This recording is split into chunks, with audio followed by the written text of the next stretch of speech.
Greetings, friends. Welcome back to the broadcast. I'm Shawn. Today, we're looking to start our week with some wisdom, some encouragement from the Psalms and from the Proverbs. We're looking at Psalm 92 and Ecclesiastes chapter 2. And Ecclesiastes, it's kind of a somber book of wisdom, but also one that just kind of keeps it real about the realities of life and the realities of sin. And chapter 2 has to deals with really this idea that pleasure ends in emptiness. The pursuit of pleasure. You think you have these ideas and fantasies and all of these things, and then you pursue them only to find out it doesn't satisfy. And oftentimes, one might destroy their own life in pursuit, only to then find out it was all for nothing. It was all vanity. It was all worthless. Psalm 92 is titled A Psalm for the Sabbath Day. A psalm of thanksgiving. Normally I'll read some commentary from Matthew Henry or someone like that at the end of the reading, but today, before we get into our 15 verses, I'm going to read it on the front end. So just one short thought before we start our reading for this morning. This is what Matthew Henry says about Psalm 92. He says, "It's a privilege that we are admitted to praise the Lord and hope to be accepted in the morning and every night, not only on Sabbath days, but every day, not only in public, but in private and in our families. Let us give thanks every morning for the mercies of the night, and every night for the mercies of the day going out and coming in. Let us bless God. He makes us glad through the works of His providence for us and of His grace in us, and both through the great work of redemption. Let us hence be encouraged, as there are many who know not the designs of providence, nor care to know them. Those who through grace do so have the more reason to be thankful. And if distant views of the great deliverer so animated believers of old, how should we abound in love and praise?" Open up your hearts this morning. Let's see what the Word of God has to say to us. Psalm 92, King James Bible, 15 verses. Let's begin.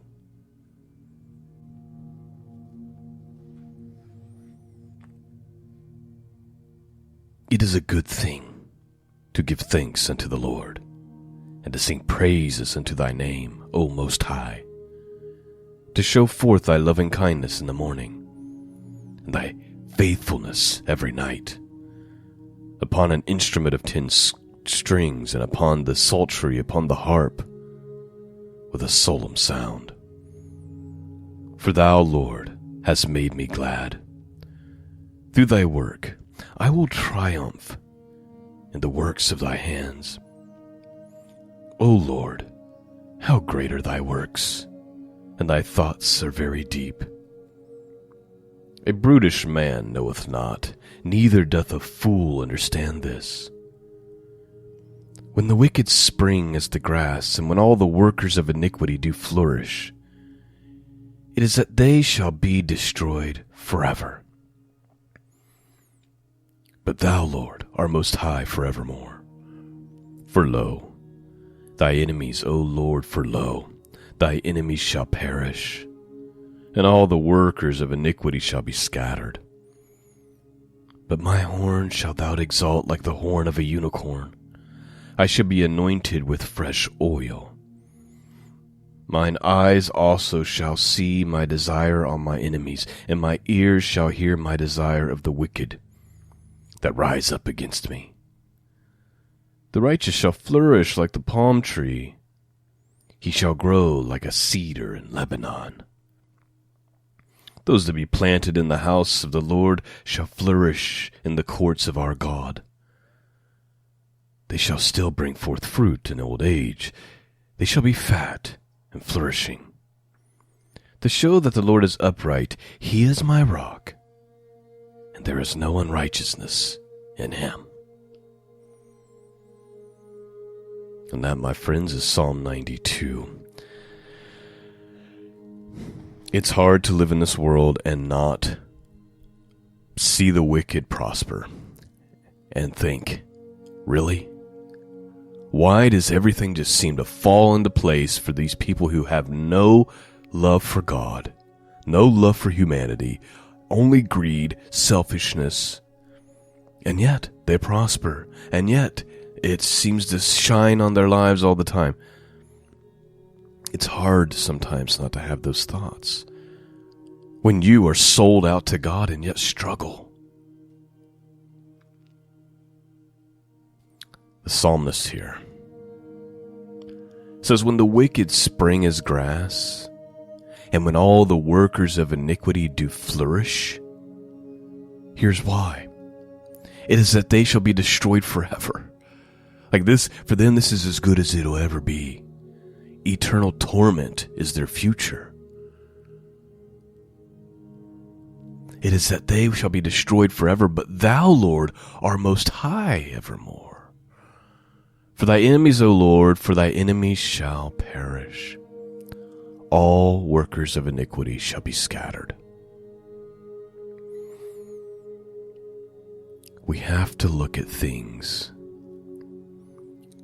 through the lens of eternity, which I get is very difficult to do, because even though we intellectually know this and we believe this and we have faith about it, our only experience is just being alive on earth. This is all we've known, all we've experienced. And it's kind of difficult at times to think in terms of of an eternal future after this life. Because in many ways it feels like this is all we get. It's a difficult thing. And I just don't think people say it enough. Yes, we believe this. Yes, we have faith in it, but let's not pretend that it's always easy. All right, let's take a look. Ecclesiastes chapter 2. The proof continued that pleasure ends in emptiness. Open up your hearts.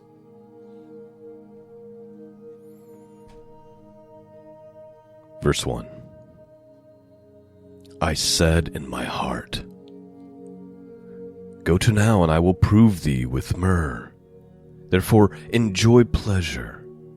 And behold, this also is vanity.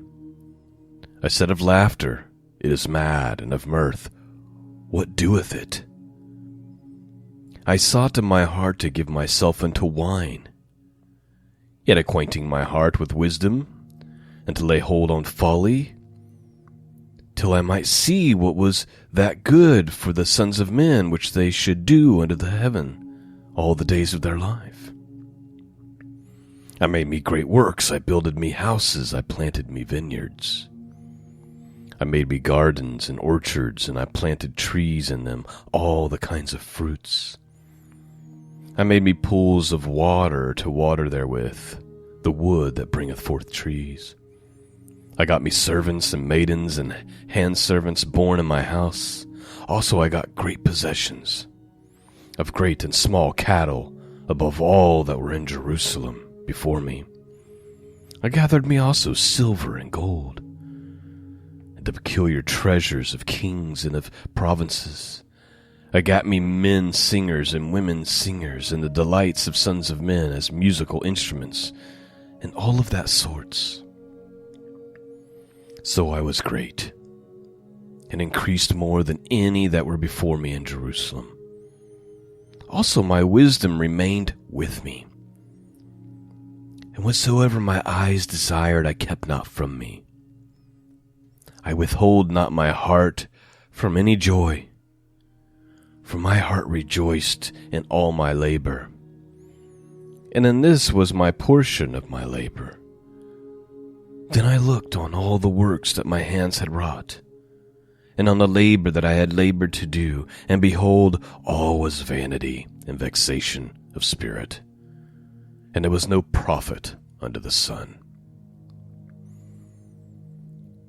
And I turned myself to behold wisdom and madness and folly, for what can the man do that cometh after the king? Even that which hath been already done.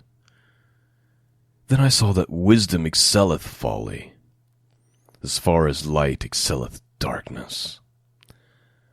The wise man's eyes are in his head, but the fool walketh in darkness.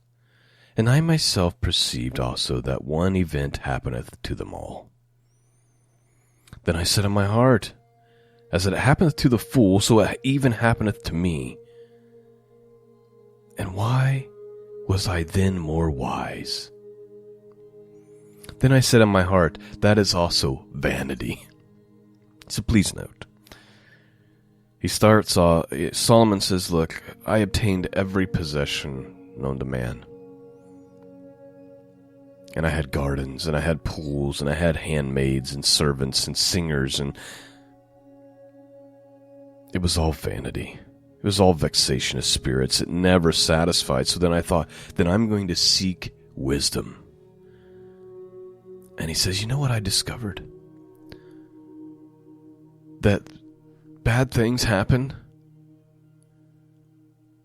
to both the fool, the person who's ignorant and foolish, and even to me, the person with great wisdom. And I thought, it's all for nothing. What good is it? What good is it to be so much wiser than the others if we're all gonna, if the same things happen to us all? We all grow old. We all have bad things happen, and unfortunate things happen, and unfortunate circumstances happen, and we all lose people we love. It was vanity. It was for nothing, he says.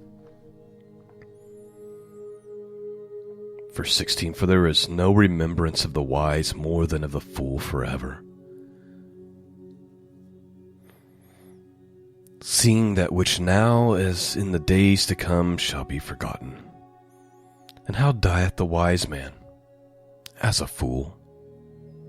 Therefore I hated life, because the work that wrought under the sun is grievous unto me, for all is vanity and vexation of spirit.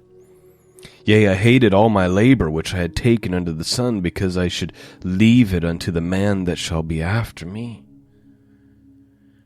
And who knoweth whether he shall be wise man or a fool? Yet shall he have rule over all my labor wherein I have labored, and wherein I have showed myself wise under the sun. This is also vanity. Therefore I went about to cause my heart to despair of all the labor which I took under the sun. For there is a man whose labor is in wisdom and in knowledge and equity, yet to a man that hath not labored therein shall he leave it for his portion. This also is vanity and great evil. For what hath man all of his labor, and of the vexation of his heart, wherein he hath labored under the sun? For all his days are sorrows, and his travail grief. Yea, his heart taketh not rest in the night. This is also vanity. There is nothing better for a man than that he should eat and drink, and that he should make his soul enjoy good in his labor. This also I saw, that it was from the hand of God. For who can eat, or who else can hasten hereunto more than I?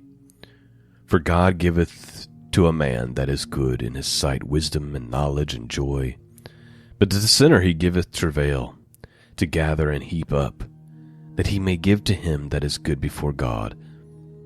This is also vanity and vexation of spirit. And that, my friends, is the end of our readings for this morning. I think that it's important to note Ecclesiastes pointing out that everything is kind of worthless and vanity and a waste of time. It can be very easy to take these truths and just have a bad attitude. Like, what's the point of anything? The point of Ecclesiastes, I think, is not so that you would walk around with a bad attitude saying, well, nothing matters, so why bother? The point is to help us come to the realization and understanding that seeking these things will not bring you the happiness and the joy that you think it will. Maybe temporarily, maybe for just a moment in time, but it will not bring real lasting joy. Only the things of God can do that. Only spiritual things, godly things, heavenly things. Those are the things that we're supposed to be setting our eyes on, setting our thoughts on. Those are the things that bring actual fulfillment. We have to go to work. We have to labor to provide. It just is what it is. There's a lot of things about the human condition that aren't fun, that aren't great. That just is what it is. It has to be done. So we do them. And we try to work with our hands with the best godly attitude possible, doing all things unto the Lord. That is the way. But seeking these things, thinking that they're going to fulfill you, they won't. Solomon says, I even sought after wine, just seeking every pleasure I can find, never satisfied. And I mentioned at the beginning that a lot of times we run after these things, hoping for some kind of satisfaction, fulfillment, pleasure, and it ends in misery. There's a quote from Charles Spurgeon. He says, the pleasure of all sin will soon end, and then everlasting misery will be your portion. It's a warning to chase after the Lord and the things of the Lord, not the pleasures of this world, not the sin of this world, which inevitably will lead to emptiness and sadness. I pray you've been blessed this morning. Please feel free to share the podcast with others. Hit that subscribe button if you haven't already. Please pray for me in this ministry.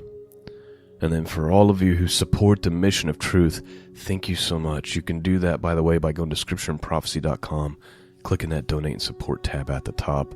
You are the reason that this continues week after week. Peace and grace be with all of you. And until next time, God bless.